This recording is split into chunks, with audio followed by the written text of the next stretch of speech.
गोदी में खेला के लड़का तोहर के माई कहता, साली तोहर के माई कहता, और लड़का तोहर के माई कहता, अपना माई के ही मौसी कहता।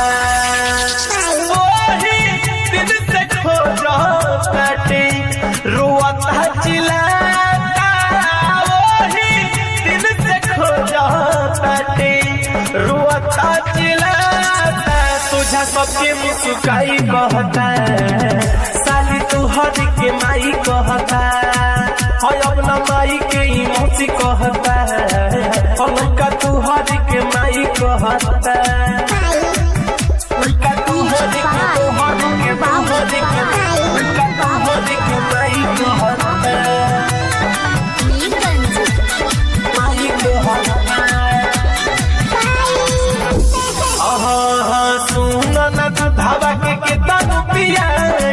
भदीना मुहावा में कर लबो गई, गोदी में रहता नया पनाई माई के, खोजता साली तुहरे के चिल्लाई के।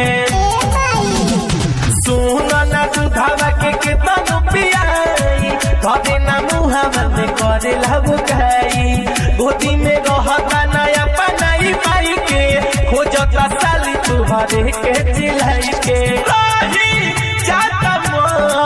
सुनो हमर उलझा के क्या जान कथी गइल, बारू सिखा के खींच फोटो दिखाई कहता, साली तोहर के माई कहता, हाँ तोहरा दीदिया के मौसी कहता, साली तोहर के माई कहता,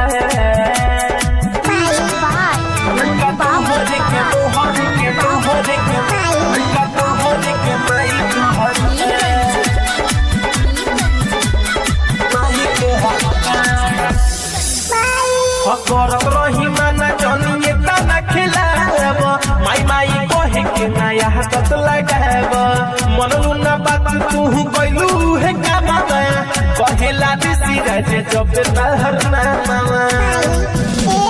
करत रही माना जनिए तना खिलाब, माई माई कहे के नया हाथ लगाब, मनलू ना बात तू कैलू है कामा, मुन्ना माई कल कहे जब तोहर नामा।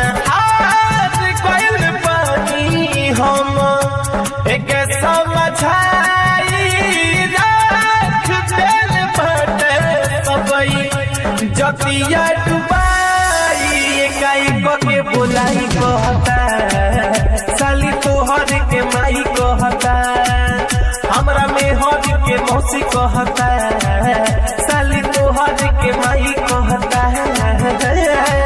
अरे आदत तो लगा दे चलिए अब। Shweta digital recording studio Motihari.